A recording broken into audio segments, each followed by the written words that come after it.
মনের বয়স 16-17, শরীরের বয়স এখন 44।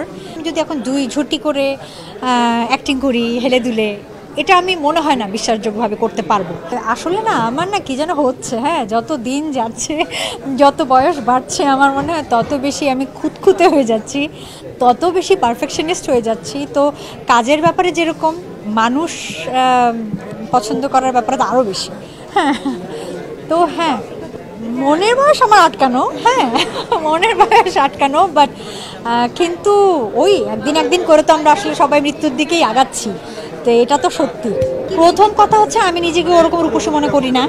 আমার যতখানি আল্লাহ প্রদত্ত সৌন্দর্য আছে সেটা জেনেটিক, সেটা আমার বাবা মা থেকে এসছে। ওনারা দুজনেই মাশাআল্লাহ আলহামদুলিল্লাহ খুবই সুন্দর, সেজন্য হয়তো ছিটাফুটা আমার এসছে। বাট আমি আমার মার মতো এত সুন্দর না, আমার মা অসম্ভব সুন্দর, আমি কিছুই না সেই তুলনায়। আর দ্বিতীয়টা হচ্ছে যে ওই যে আমি একটু পজিটিভ, আমি একটু হাসি খুশি থাকার চেষ্টা করি, আনন্দে থাকার চেষ্টা করি।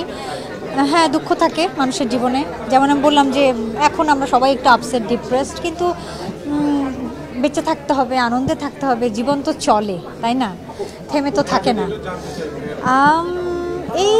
এই তো আসলে আরেকটা জিনিস আমি মেনটেন করি, সেটা হচ্ছে যে আমি যে সমস্ত মানুষজন আমার মনে হয় আমার সাথে স্যুট করে না তাদের সাথে আমি থাকি না। যদি দেখি কেউ আমাকে কষ্ট দিচ্ছে বা আমি কষ্ট পেতে পারি তার মাধ্যমে, এটা যে কেউ হতে পারে, ছেলে মেয়ে নির্বিশেষে, আমি আর সেই সঙ্গটা আমি আর রাখি না, আমি ত্যাগ করি। এটা একটা বড় কারণ।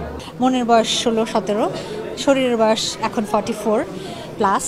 কিন্তু আমি যেটা বলছি যে প্রত্যেকটা বয়সের এক একটা কাজের সৌন্দর্য আছে। মানে আমি যদি এখন দুই ঝুটি করে অ্যাক্টিং করি হেলে দুলে, এটা আমি মনে হয় না বিশ্বাসযোগ্যভাবে করতে পারবো। তো সেটাই, মানে আমি যখন শঙ্খচিল করেছি তখন কিন্তু আমার বয়স কম ছিল, মানে আমি যে লায়লা ক্যারেক্টারটা প্লে করেছি তার থেকে আমার বয়স কম ছিল, তো আমি সেটা ক্যারি করতে পেরেছি। তো আমি আবার এরকম অদ্ভুত কোনো অল্প বয়সের চরিত্র করতে চাই না যেটা আমি ক্যারি হয়তো করতে পারবো না। হ্যাঁ হতে পারে স্ক্রিনে বোঝা যাবে না, বাট মন থেকে আমি হয়তো ক্যারি করতে পারবো না, এরকম চরিত্র আমি করবো না। আমার একটা অদ্ভুত বিষয় আছে, এটা কেউ বিশ্বাস করে না, কিন্তু যাদেরকে আমি রিফিউজ করি তারা জানে যে যেটা আমি বিশ্বাস করি না যে আসলে এই প্রোডাক্টটা বিশ্বাসযোগ্যভাবে মানুষ ব্যবহার করতে পারবে বা খেতে পারবে, সেই প্রোডাক্টগুলোর সাথে আমি নিজেকে এন্ডোর্স করতে চাই না এখন। এবং বলা যায় আগেও আমি এরকমই করেছি। আমি যখন টিভিসি রেগুলার করতাম তখন আমার টিভিসির সংখ্যা খুব কমই ছিল।